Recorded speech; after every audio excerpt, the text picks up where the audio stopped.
Olá, tudo bem com você? Começamos hoje a leitura de mais uma carta, a primeira carta de Pedro. E é bom lembrar que esse Pedro é uma testemunha ocular de Cristo, foi um dos discípulos mais íntimos do Mestre Jesus e, portanto, estamos lendo aqui instruções, orientações, conselhos inspirados de uma fonte direta, uma fonte primária, uma das primeiras testemunhas oculares de Cristo. E isso é muito significativo. O capítulo 1 começa nos dizendo que os escolhidos de Deus, santificados pelo Espírito e obedientes a Cristo, são peregrinos neste mundo, como foram exatamente os próprios discípulos de Cristo. Peregrinos, sabiam que sua pátria não é neste planeta, neste mundo, sabiam que seu lar, finalmente, era ao lado de Deus, a pátria celestial. E quando pensamos assim, quando temos essa convicção, isso faz toda a diferença. Nós somos cidadãos do reino de Deus, não somos deste mundo, não pertencemos a este mundo. O verso 2 diz: graça e paz lhes sejam multiplicadas. Vida cristã é crescimento, é multiplicação. Devemos crescer como indivíduos na fé, no conhecimento de Deus, na experiência cristã, e também essa multiplicação obviamente envolve a pregação do Evangelho para que mais pessoas tenham a chance de conhecer a verdade em Cristo e fazer parte da sua comunidade, da sua igreja. Graça e paz lhes sejam multiplicadas. Os escolhidos de Deus têm os olhos nos céus. É isso que nos ensina também o verso 2. Pés na terra, olhos no céu. Verso 3, Deus nos regenerou para uma esperança viva por meio da ressurreição de Cristo. Ele é a nossa âncora, Ele é a nossa segurança. 4, nossa herança celestial jamais perderá seu valor. O único tesouro que realmente tem valor eterno é a nossa coroa da vida, é a nossa vida eterna. Qualquer outra coisa tem infinito valor menor em comparação com a nossa herança celestial. Verso 5, nossa salvação será revelada no último tempo. Perseveremos até lá então. Quando Cristo voltar, a recompensa será dada e a nossa salvação eterna, como diz Pedro aqui, será revelada. Verso 6, por enquanto as provações nos entristecem, mas a esperança viva deve nos fazer prosseguir para o alvo. Não podemos perder a esperança nas palavras de Cristo, que foram confirmadas por suas testemunhas e registradas pelo Espírito Santo em cartas e livros, porque se nós perdermos a esperança, perdemos tudo. Mas se mantivermos a esperança, conseguiremos enfrentar esse mundo difícil, as provas que nos vêm, as tristezas da vida. Verso 8, mesmo sem ver Jesus, como Pedro viu, podemos nos relacionar com Ele e amá-lo. Por meio de sua palavra, por meio da oração, podemos ter comunhão com Cristo também, embora não o vejamos como viram os discípulos, os apóstolos, as primeiras testemunhas oculares da vida e da ressurreição de Cristo. O verso 9 diz que a nossa salvação, que a salvação é o alvo da nossa fé. E nos versos 10 a 12 vemos que nós temos o grande privilégio de ver cumprida a esperança anunciada pelos profetas. Aquilo que os profetas anunciaram e muitos deles não viram ser cumprido, nós temos o privilégio de ver esse cumprimento, olhar para trás e ver que muitas profecias já são história, e isso deve realmente confirmar a nossa fé e a nossa esperança. Os profetas anunciaram e os anjos anseiam observar aquilo que nós conhecemos e experimentamos na prática. Nós vivemos sob a graça de Cristo, dependentes da atuação do Espírito Santo, e por isso somos como que um espetáculo para o universo.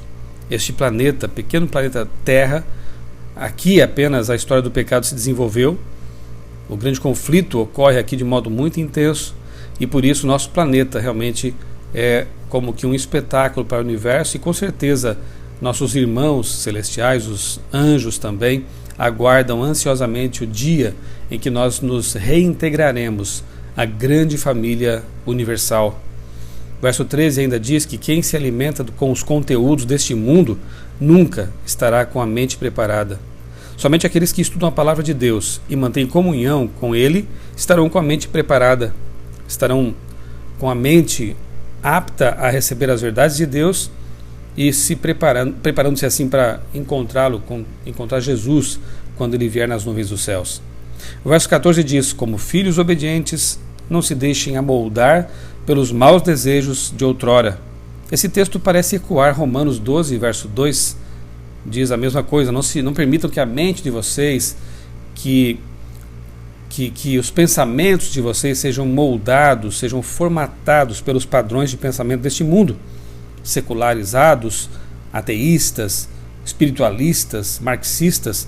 Não permitam que a mente de vocês seja contaminada por essas ideologias que distanciam a pessoa da palavra de Deus. Mantenham a mente em Cristo, em sua palavra, nas verdades eternas. Aí há segurança. Temos que estar sempre prontos para agir em favor de Cristo. Verso 14 ainda diz isso: não basta pensar, não basta ter ideias, nós temos que agir. Cristianismo é uma religião de ação. Verso 15: não deve haver área em nossa vida que a santidade não alcance. Todas as áreas de nossa vida devem ser tocadas pelo poder de Deus, santificadas pelo poder de Deus. Sejam santos vocês também em tudo o que fizerem. É esse o conselho de Pedro no verso 15. Nossa comida, nosso guarda-roupa, nossa sexualidade, tudo, enfim, nosso trabalho, nossos estudos devem ser santificados, devem ser dedicados a Deus. Nisso realmente há segurança.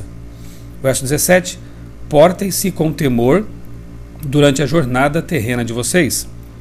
Lembrar que estamos em uma jornada ajuda a manter o foco, sempre.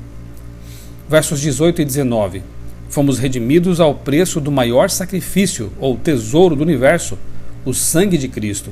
O nosso valor é avaliado pelo preço do sacrifício. Portanto, você e eu temos infinito valor. O próprio Deus veio aqui nos redimir e derramou sua vida, seu sangue na cruz. Isso avalia o nosso valor. Verso 20: o sacrifício de Cristo já estava determinado antes da nossa criação. Já vimos isso em outras passagens bíblicas. O plano da redenção não foi feito numa emergência, como se tivesse pego Deus de surpresa, não. Antes de criar o ser humano, Deus já havia traçado um plano. Caso o ser humano escolhesse um caminho ruim, caso o ser humano usasse mal sua liberdade de escolha, aí o que Deus faria? O plano de redenção já estava traçado. Já havia sido decidido que se o homem, o ser humano, pecasse, Adão e Eva pecassem, Cristo, Jesus Cristo, se ofereceria em lugar da humanidade para pagar seus pecados. Deus é todo misericordioso e nos ama infinitamente. Verso 21 diz: a fé e a esperança de vocês estão em Deus. Amém, que assim seja. Que a nossa fé e a nossa esperança estejam edificadas e ancoradas em Deus, o nosso Criador. Verso 22: amem sinceramente uns aos outros e de todo o coração.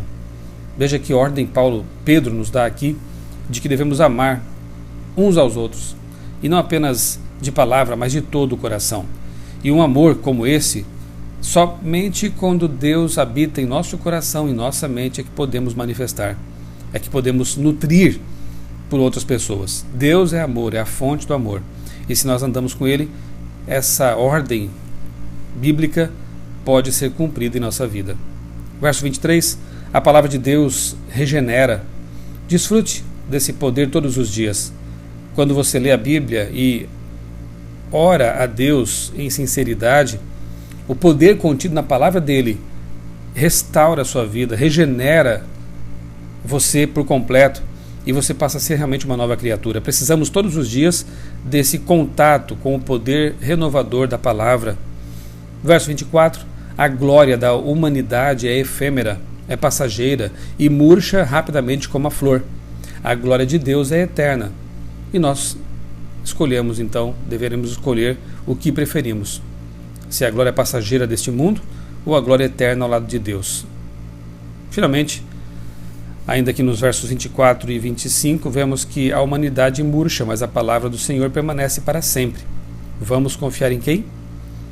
Que Deus te dê um dia muito abençoado, confiando nele, na palavra dele, porque realmente ali é que deve estar ancorada a nossa fé e também a nossa esperança. Eu sou o pastor Michelson Borges, desejo a você um dia muito feliz, muito abençoado, na companhia de Jesus Cristo, nosso Salvador.